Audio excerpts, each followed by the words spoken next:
छत्तीसगढ़ में नया मुख्यमंत्री मिल गया है, विष्णुदेव साय बन गए हैं। हमारे साथ बातचीत करने के लिए धर्मलाल कौशिक जी है। किस तरीके से देखते हैं? देखिए, लोगों में अपार उत्साह और खुशी का अवसर है कि भाजपा की सरकार बनी है और एक हमारे कदावर नेता जिनको सरकार और संगठन के लंबा अनुभव है, उनको मुख्यमंत्री का दायित्व दिया गया है।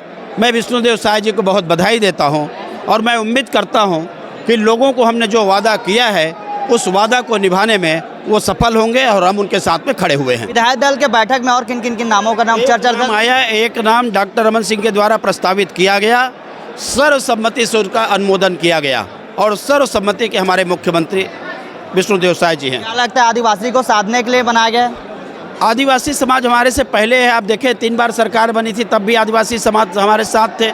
उस समय भी आप देखे हैं कि बस्तर में हम 11 सीट तक जीते हैं, सरगुजा में हम अधिकतम सीटें जीते हैं और इस बार भी लोगों ने एक कुशासन जिसके चल रही थी उसका अंत हुआ है और सुशासन आया है और लोगों में, मैं हमारे केवल दल में नहीं बल्कि मैं समझता हूँ पूरा छत्तीसगढ़ में उत्साह है। ओबीसी वोटर कहीं ना कहीं ज़्यादा है। लग रहा था कि ओबीसी से सीएम बनने का कयास लगाया जा रहा है। क्या लगता है कहाँ पर पेंच फंस गया? देखिए, मुझे ऐसा लगता है कि जहाँ तक ओबीसी की हम बात करते हैं, जनरल की बात करते हैं, आदिवासी की बात करते हैं, सब समाहित है, पार्टी के अंदर काम करने वाले लोग हैं और जिनको भी अवसर दिया गया है हम सब उनके साथी हैं, वो हमारे सहयोगी हैं, हमारे वरिष्ठ नेता हैं और सब उनके साथ में हैं। कैबिनेट का गठन कब तक होगा? कैबिनेट का गठन मुझे तो लगता है अब बहुत जल्दी होना चाहिए, लेकिन इस विषय में हमारे वरिष्ठ नेता अपने तय करेंगे कि कब करना है। आगामी लोकसभा के किस तरीके से तैयारी कर रहे हैं? आगामी लोकसभा